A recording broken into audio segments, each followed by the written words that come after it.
Libro de Apocalipsis, capítulo 6, versículo 12, dice: miré cuando abrió el sexto sello, que aquí hubo un gran terremoto, y el sol se puso negro como tela de silicio, y la luna se volvió toda como sangre, y las estrellas del cielo cayeron sobre la tierra como la higuera deja caer sus higos cuando es sacudida por el fuerte viento. Y el cielo se desvaneció como un pergamino que se enrolla. Y todo el monte y toda la isla se removió de su lugar. Y los reyes de la tierra y los grandes, los ricos, los capitanes, los poderosos y todos los siervos y todos los libres se escondieron en las cuevas y entre las peñas de los montes. Esto hace alusión a Isaías capítulo 2. Y decían a los montes y a las peñas: caed sobre vosotros y escondednos del rostro de aquel que está sentado sobre el trono y de la ira del Cordero. Porque el gran día de su ira ha llegado, ¿y quién podrá sostenerse en pie? El título de este estudio es El rapto de la iglesia y la segunda venida del Mesías. Estos dos eventos no son lo mismo. Son dos manifestaciones divinas para grupos diferentes de personas que producirán resultados diametralmente opuestos. Uno de estos eventos va a ocurrir antes de la ira de Dios, como un acto de rescate y como un acto de la firmeza del pacto de nuestro Señor Jesucristo. El otro tendrá lugar al final del derramamiento de esa misma ira, como la culminación de un justo juicio y la inauguración de un reino terrenal. Para aterrizar esta verdad no podemos depender de opiniones, de tradiciones denominacionales. Debemos ir a la autoridad máxima, que es la palabra de Dios. Y para esto abrimos nuestra Biblia en Primera de Tesalonicenses 5:9. Ponemos un separador ahí, Apocalipsis 6. Primera de Tesalonicenses 5:9.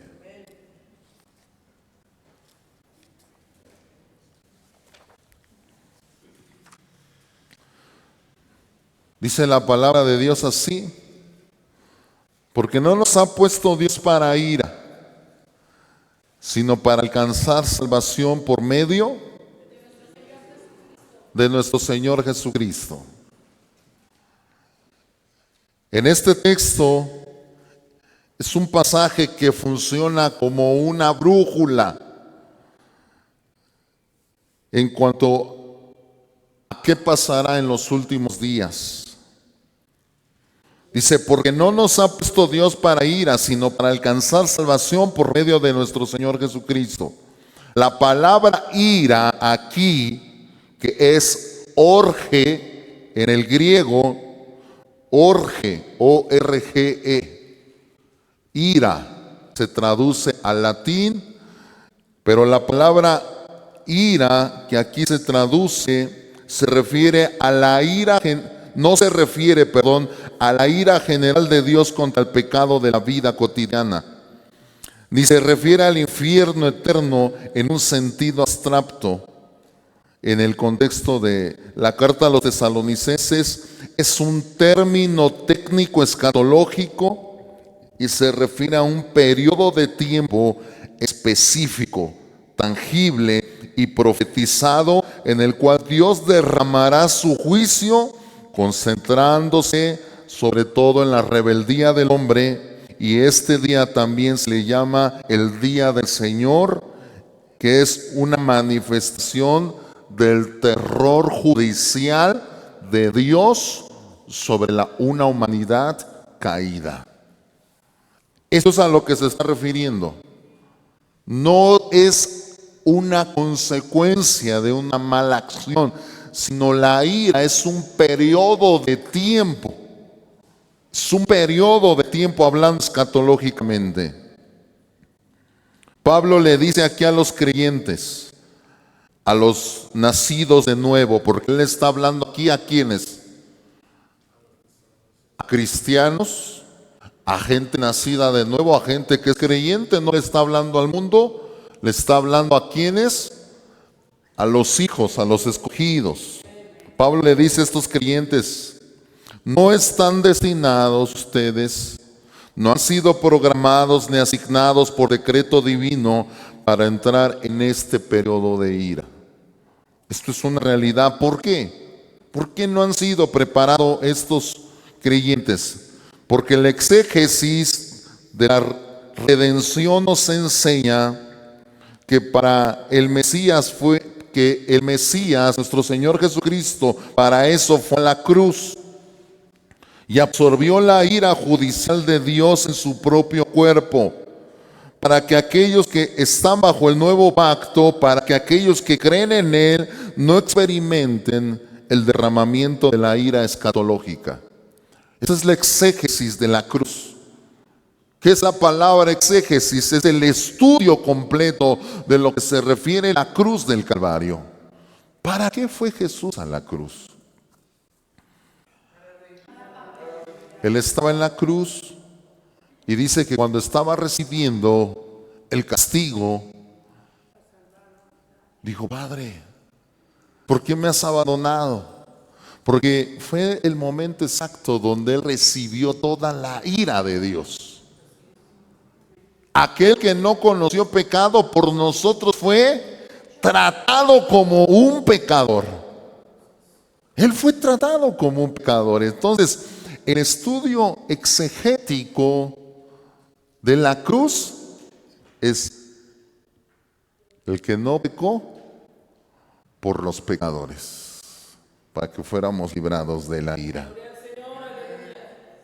El texto declara que, en cambio, la iglesia está destinada a alcanzar salvación, y es vital entender que cuando Pablo usa la palabra salvación, que es sotería, en el griego, sotería, en este contexto específico de 1 Tesalonicenses 5:9, no está hablando de la justificación inicial que ocurre en el momento en que creíste. Está hablando de victoria, de liberación física y escatológica. Está hablando de entrar triunfantemente en las moradas celestiales, siendo removidos del centro de operaciones donde la ira divina está a punto de desatarse. Se está refiriendo a esa salvación. Nosotros seremos removidos del lugar, del centro de operaciones de donde la ira se va a desatar, para pasar a ser puestos en otro lugar donde hay otro tipo de acontecimientos. Este evento, el rapto, muchos han declarado que no existe y que ni siquiera está en la Biblia. Te vas a topar con mucha gente que dice que el rapto, la palabra rapto, ni siquiera está en la Biblia, que es un invento moderno, que es una verdad a medias, que funciona como una mentira completa. Y es cierto que si tomamos una Biblia en español o en algún otro idioma moderno y buscamos la palabra rapto, no la vas a encontrar. Pero la teología no se basa en traducciones al español, se debe regir por los textos originales. Ya las traducciones modernas van cambiando. Y para esto avanzamos al fundamento de este evento que está en 1 Tesalonicenses 4:16. Regresamos ahí tantito. 1 Tesalonicenses 4:16, porque dice: porque el Señor mismo, con voz de mando, con voz de arcángel y con trompeta de Dios, descenderá del cielo, y los muertos en Cristo resucitarán primero. Luego nosotros, los que vivimos, los que hayamos quedado, seremos arrebatados juntamente con ellos en las nubes para recibir al Señor en el aire, y así estaremos siempre con el Señor. ¿Estás aquí?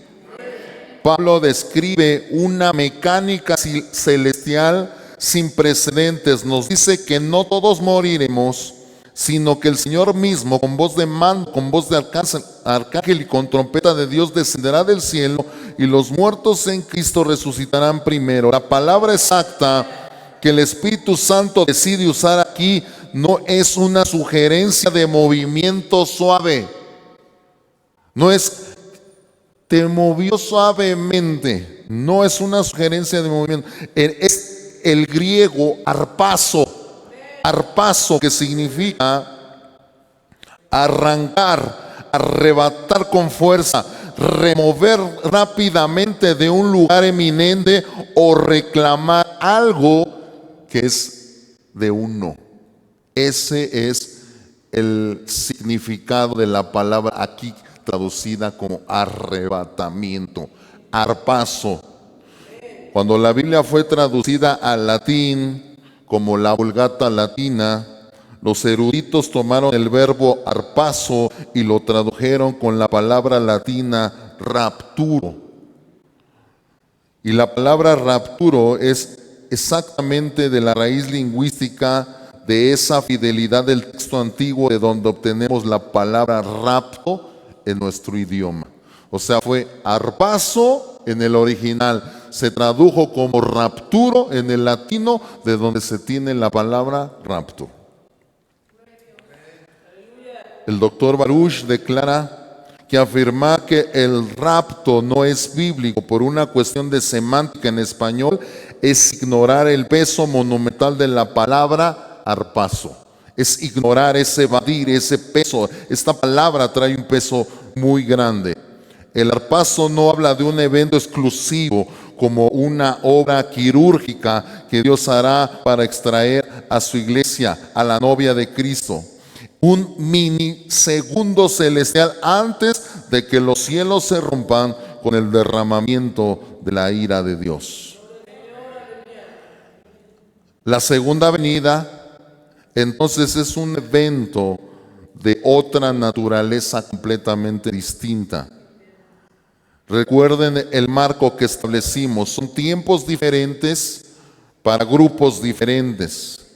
Cuando el Mesías regrese en la segunda venida, su objetivo principal no es la iglesia, sino su objetivo principal es hacer juicio, derramar el juicio justo de Dios sobre de todo aquello que se mueve sobre la tierra.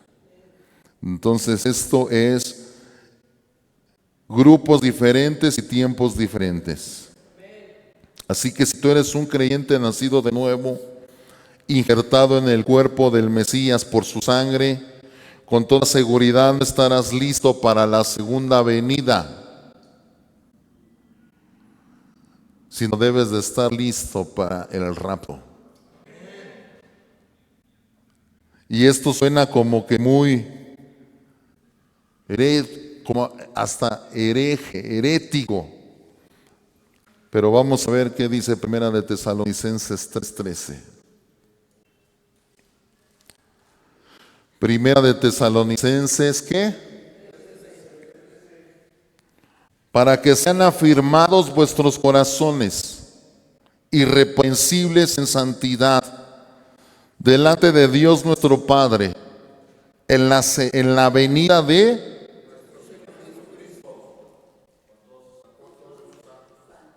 con todos sus santos.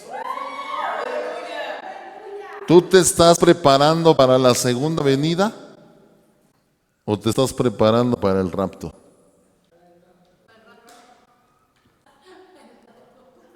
Para el rapto, para el arpazo.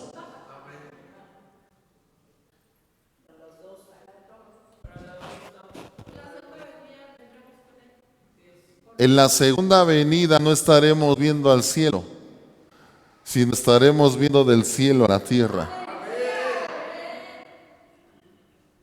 ¿Sí lo dice claro aquí el verbo? Dice, para que sean afirmados vuestros corazones, irreprensibles en santidad delante de Dios nuestro Padre, en la venida de nuestro Señor Jesucristo con todos sus santos. ¿Qué pasa entonces? ¿Por qué vendrá con todos sus santos? En el texto no dice Cristo viene por sus santos. En este evento dice que Él viene con todos sus santos. En la gramática de este evento, que es indiscutiblemente la segunda venida, la iglesia, el cuerpo de creyentes, tú y yo no estamos en la tierra mirando hacia arriba, esperando ser rescatados. Estamos mirando hacia abajo, descendiendo con Él. ¿Y cómo esto es posible? ¿Cómo podemos venir con Él si nunca fuimos llevados a Él?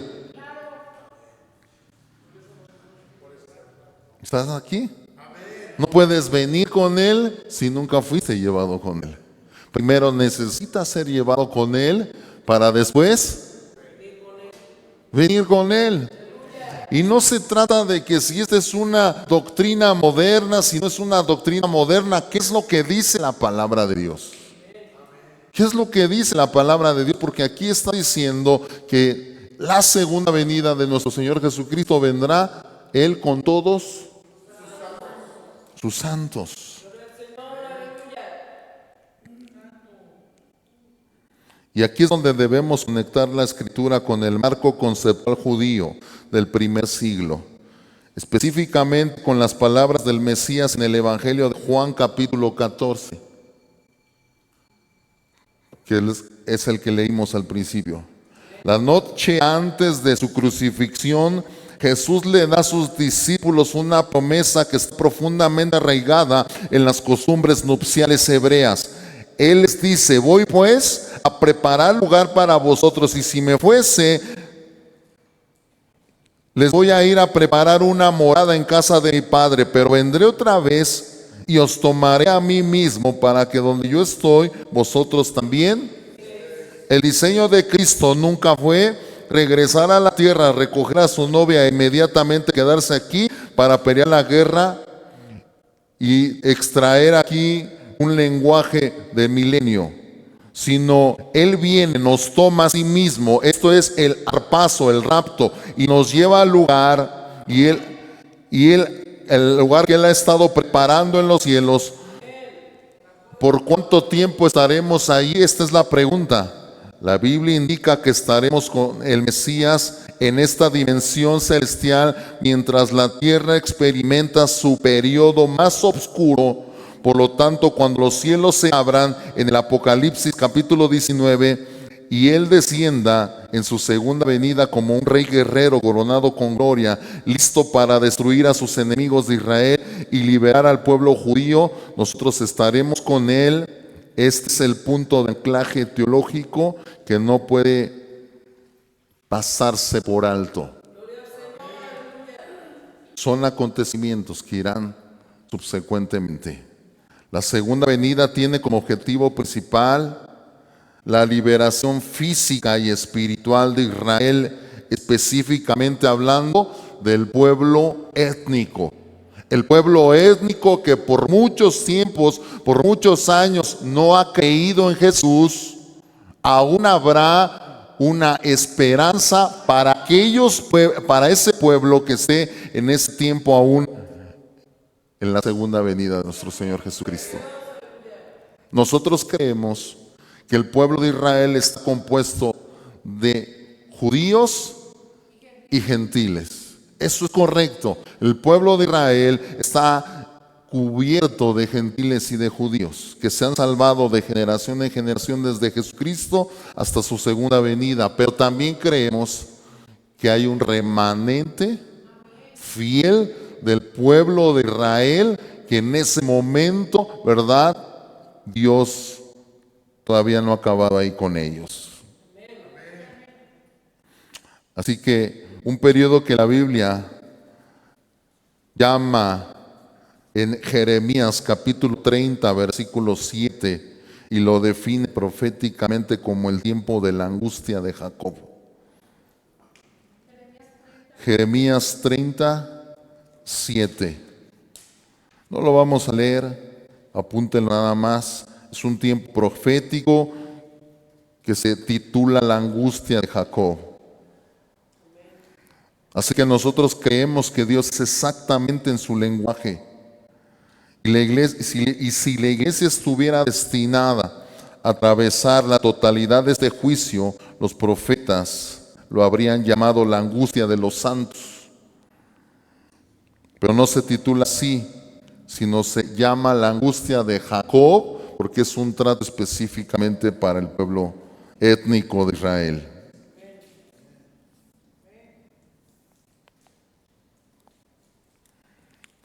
Así que, mientras ese fuego purificador y ese derramamiento de la ira divina y el dominio del anticristo ocurre en la tierra, ¿dónde está la iglesia? La iglesia ha sido removida antes de la ira. Estamos con Jesucristo. Y cuando descendamos con Él en la segunda venida, no seremos meros espectadores. Las Escrituras declaran en múltiples pasajes que cuando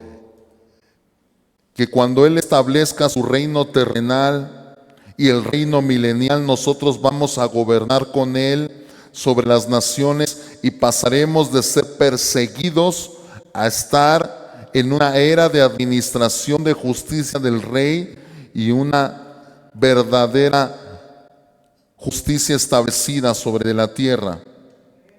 Por eso repetimos una vez más que no estamos preparándonos para la segunda venida, sino estamos preparándonos para el rapto, el arrebatamiento.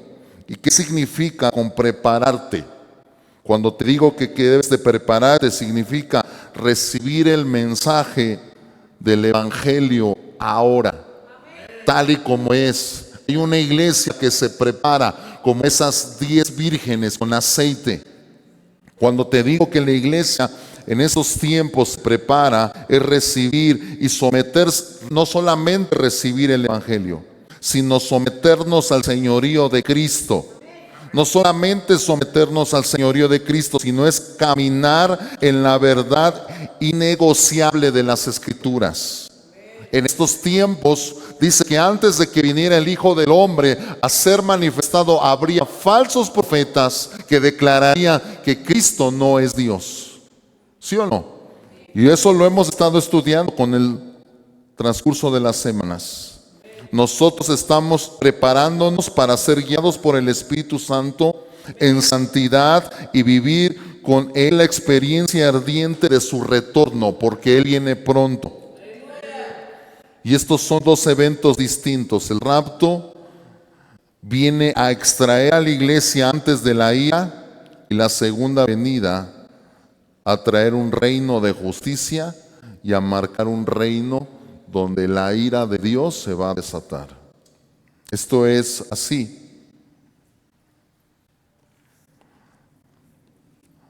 ¿Deja Dios, te hago una pregunta, a la humanidad sin ninguna respuesta cósmica? Y la respuesta es no. Nosotros veíamos ahí en el libro de Apocalipsis capítulo 6 que iban a surgir dos acontecimientos cósmicos, no guerras y rumores de guerra solamente, porque eso se ha venido viviendo desde que Jesús partió. Pero van a haber dos acontecimientos que van a poner en la lupa la segunda venida de nuestro Señor Jesucristo. Estos dos acontecimientos son como una última advertencia de amor de nuestro Señor Jesucristo sobre esta humanidad, diciendo: arrepiéntanse porque los días están cerca, se están acortando. Y regresemos una vez más ahí al libro de Apocalipsis capítulo 6.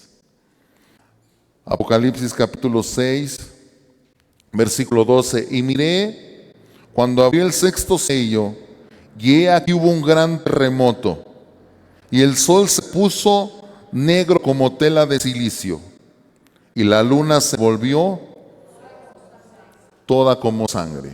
Está hablando aquí que va a haber tinieblas totalmente.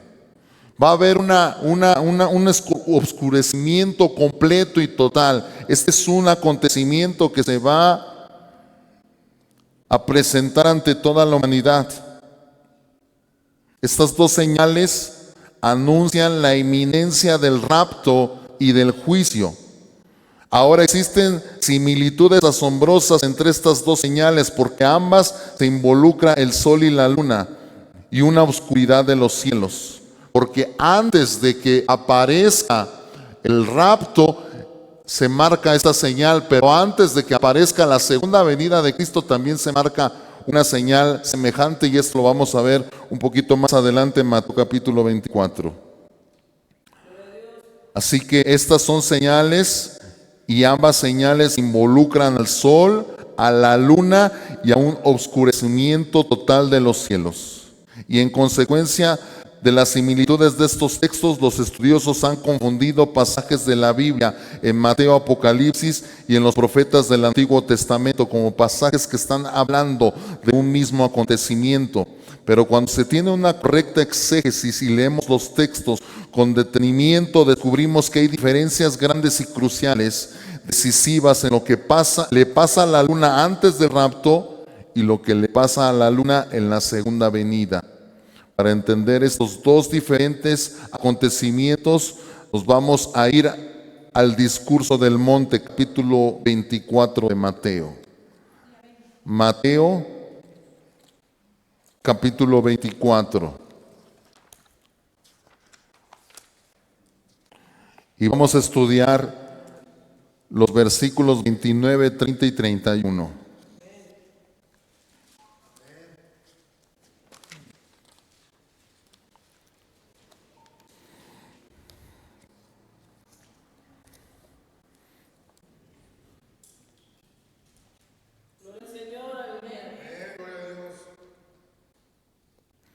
Pone ahí un separador, ahí lo de Mateo capítulo 24, y quiero ir antes de eso al libro de Joel capítulo 2. Joel capítulo 2 del versículo 30 al 32.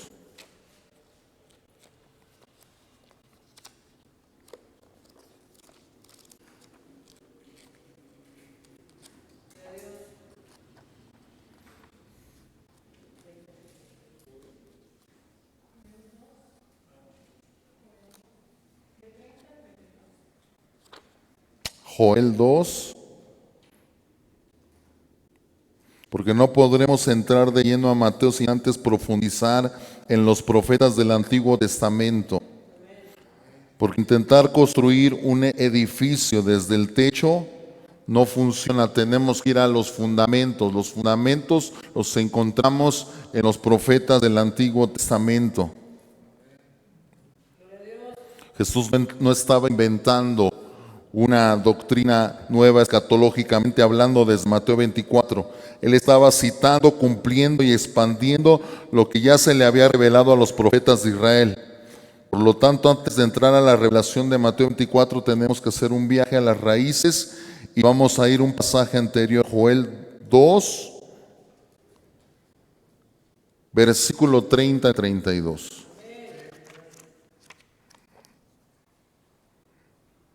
¿Ya lo tienen ahí?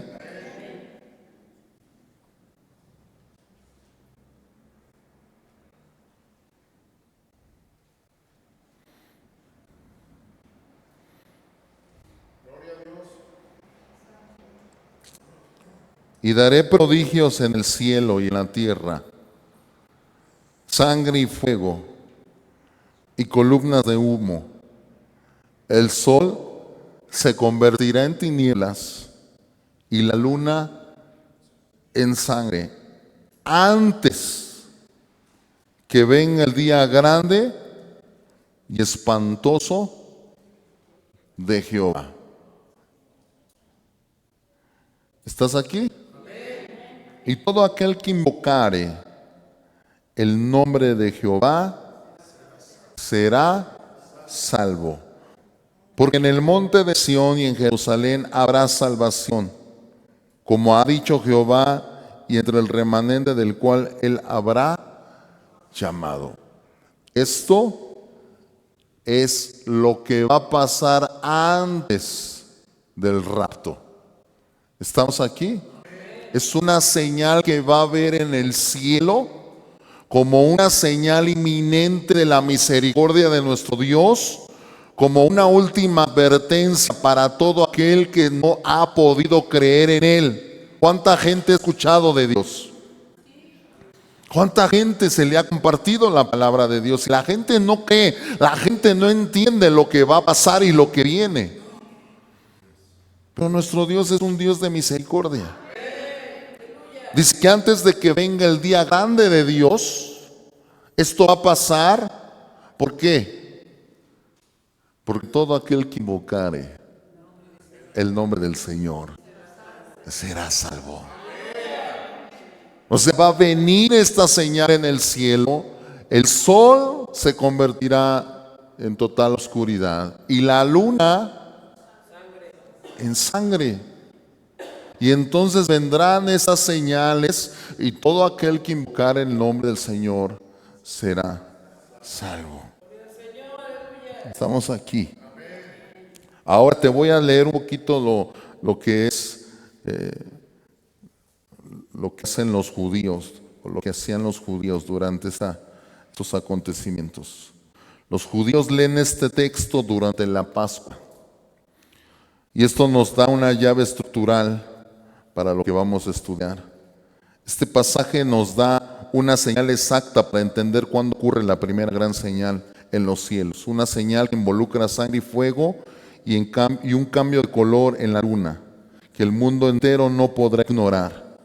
Lo que Joel revela en este libro es el último grito de misericordia de Dios antes de que la puerta de la gracia se cierre y el mundo experimente el terror absoluto que va a venir. En el versículo 30 se utiliza una palabra que es mofet, que es un hecho milagroso. Es una señal cósmica tan violenta y tan sobrenatural que la humanidad entera quedará paralizada. Porque este hecho solo podrá ser interpretado como la intervención directa de la mano de Dios. ¿Qué ocurrirá? Sangre y fuego y columna de humo. Esto se lee cada año en la celebración de la Pascua. Todos los judíos leen este pasaje en el Pesaj. Esto se lee cada año en la celebración de la Pascua. Bíblicamente hay un mandato perpetuo de contar la historia del éxodo de Egipto. Durante la Pascua, tradicionalmente las familias judías usan un texto llamado Haggadah, que significa literalmente la narración o el relato, cuando las familias se sientan a la mesa para relatar cómo Dios aplastó a los dioses de Egipto y sacó a Israel con mano fuerte. La historia de la Haggadah con frecuencia arranca citando este preciso verso de Joel. Ahora, ¿por qué inicia con este texto en el día de la Pascua? ¿Por qué empezar el día del recordatorio de Dios, de lo que Dios hizo en el pasado, con un texto que declara lo que Dios va a hacer en el futuro? En la teología bíblica, la Pascua es la fiesta suprema de la redención. Y los sabios entendían, guiados por los profetas, que el primer éxodo era solo una sombra profética de lo que habría de venir. Ese rescate antiguo no era el final del plan de Dios, sino simplemente era un ensayo general. La Jalad conecta el pasado con el futuro para enseñarnos que el mismo Dios que intervino con las plagas cósmicas para liberar a su pueblo esclavo ante la destrucción de Egipto, intervendrá con maravillas cósmicas, lo que es la palabra moftim, para ejecutar la redención final. Esto pasa antes de destruir el sistema mundial rebelde. En el versículo 31 el texto se vuelve más específico y aterrador, presentándonos con atención la cronología que se presentará a cabo en la tierra, y predice que el sol se convertirá en tinieblas y la luna en sangre. Aquí está la señal de oscurecimiento absoluto del sol y la luna adoptando un color rojo como sangre. Pero la clave exegética que destruye la falsa doctrina de que son un mismo evento es la señal grande y espantosa que se marcará después de este acontecimiento. Esta es la brújula cronológica de la profecía, que está altamente identificada con lo que va a venir, el día grande y espantoso del Señor. Ese día del Señor no es un periodo de bendición, es el término técnico del Antiguo Testamento para referirse al periodo de la ira de Dios y su juicio derramado sobre las naciones. Es lo que se le conoce como la gran tribulación, y la promesa del pacto y la ruta de escape se revela inmediatamente en el versículo 32. Y dice: y todo aquel que invocar el nombre de Jehová será salvo. Salvo es la palabra que se utiliza para traducir la Biblia al español. Pero la palabra que se ocupa de original se traduce malat. Y es la palabra hebrea que Joel utilizó aquí. Y tiene un matiz físico urgente, significa deslizarse para escapar, ser liberado de un peligro inminente. Alguien que huye y es rescatado en el último segundo. Pregunta: ¿de qué estamos nosotros aquí escapando en este texto? El contexto no deja lugar a dudas. Estamos escapando del día espantoso. Y esto se cruza con la información que nos dio el apóstol Pablo en su primera carta a los tesalonicenses, donde dice que Dios no nos ha puesto para ira, sino para alcanzar salvación. Y Joel dice aquí: antes que empiece la ira del día espantoso, habrá una señal cósmica en el sol y en la luna, y los que invoquen el nombre del Señor escaparán. El sol negro y la luna de sangre no son la ira de Dios, son la sirena de advertencia celestial de que la gracia está a punto de concluir y que la ira está a punto de comenzar. Y es exactamente en este punto de quiebre donde ocurre el rapto de la iglesia. Así que nosotros encontramos estos versículos. Podemos nosotros ir armando un esquema escatológico, un esquema cronológico de cómo van a ir sucediendo todos estos acontecimientos. Ahora, si nosotros vamos a Mateo capítulo 24, vamos ahí ahora, Mateo capítulo 24, y le vamos a dar lectura al versículo 29. Dice: e inmediatamente después de la tribulación de aquellos días, el sol se oscurecerá y la luna no dará su resplandor, y las estrellas caerán del cielo y las potencias de los cielos serán conmovidas. Tengo una pregunta hoy en esta mañana. De lo que estamos leyendo, ¿qué diferencia encuentras con la traducción de Joel capítulo 2 y de Apocalipsis capítulo 6 con Mateo capítulo 24 versículo 29? Vamos a leerlo una vez más. E inmediatamente después de la tribulación de aquellos días, el sol se oscurecerá y la luna no dará, y las estrellas caerán del cielo y las potencias de los cielos serán conmovidas. Esto se lee como si fuera semejante, pero esto no es semejante. O sea, es semejante, pero no es igual.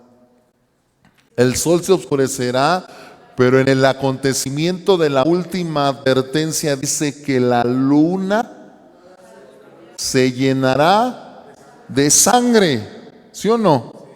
Y aquí dice que la luna se llenará de sangre. Dice que ya no dará más su resplandor. Está hablando de un oscurecimiento total. No hay más luz.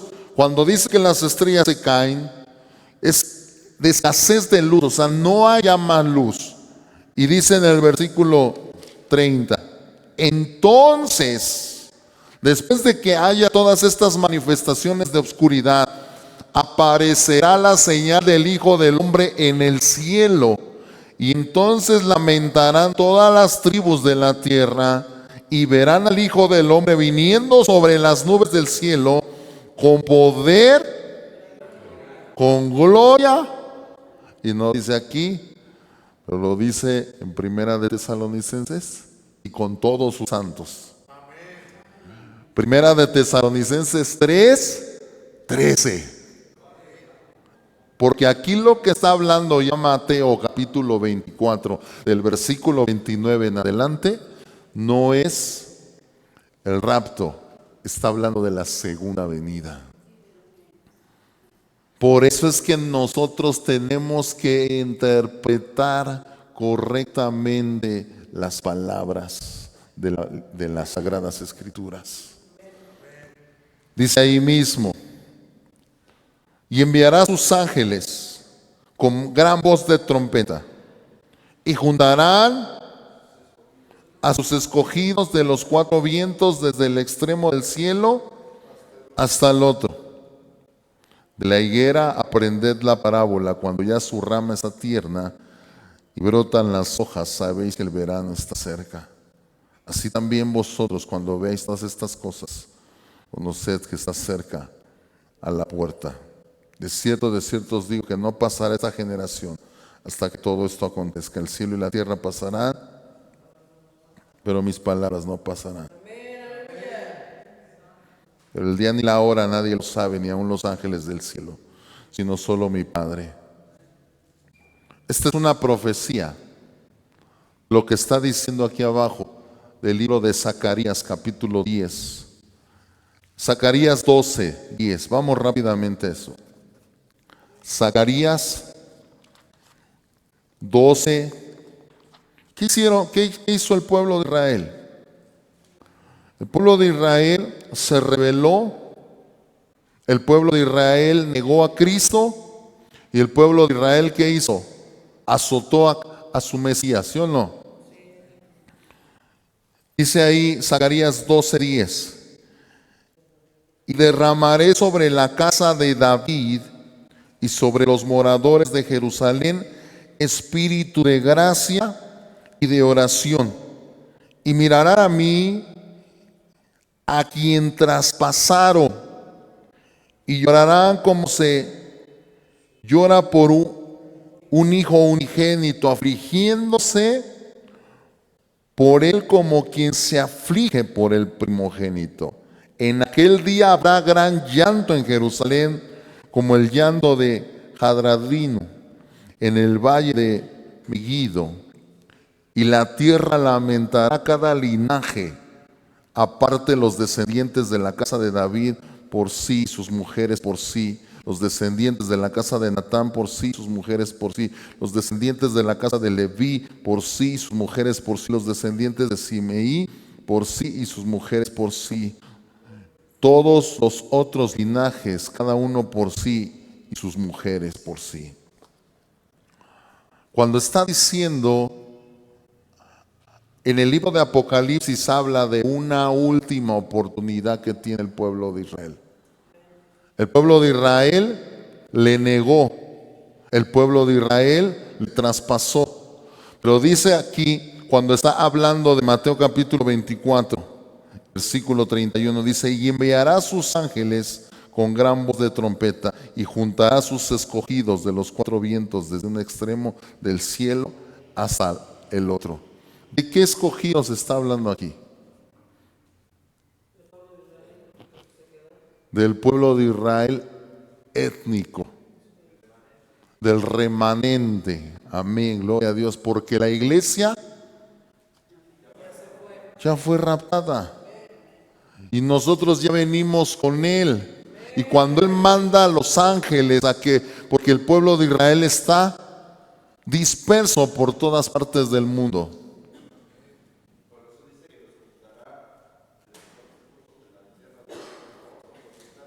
Están esparcidos y los va a juntar desde los 4 puntos de la tierra. Pero ya no está hablando aquí de la iglesia. Está hablando aquí del Israel natural. Porque Dios siempre ha guardado, ¿qué? Un remanente fiel. ¿Te acuerdas cuando Elías le dijo, solamente yo he quedado? Y dijo Dios, yo me he reservado a 7,000 hombres que no han doblado su rodilla. ¿Dónde estaba aquella apostasía? Los mismos israelitas habían metido la idolatría ahí al pueblo, ¿sí o no? ¿Quién era el rey? ¿Y quién era la reina de ese entonces? Jezabel. Y había metido a 450 profetas de Baal al pueblo de Israel para que adorara a Baal. Y Isaías le dice, Elías, solamente yo he quedado. No había quedado solamente él. Había un remanente fiel. Entonces nosotros tenemos que entender que el pueblo de Israel espiritual está compuesto de todas aquellas personas que están en Cristo, sean judíos o sean gentiles. Pero al final del día creemos que Dios tiene también un trato específico con judíos que en aquel día, ¿verdad?, van a ser evangelizados, van a ser restaurados y van a ser hechos hijos de Dios. Entonces, son cosas que se tienen que ir cuadrando, que se tienen que ir formulando. No es tan fácil interpretar todos estos textos. Hemos tratado de hacer lo más legítimo posible esta separación del rapto con la segunda venida. Porque hay mucha gente que no cree en el rapto. Pero nosotros creemos que nuestro Señor Jesucristo fue a preparar morada para nosotros. Y en el contexto del contexto judío, hebraico, se hacía así. Antes de que hubiera un casamiento, el varón salía y le iba a preparar morada a su esposa. ¿Dónde está la esposa? Somos la iglesia. Somos la iglesia. Entonces creemos que viene aquel día donde seremos arrebatados. Amén. Damos gloria a Dios por eso.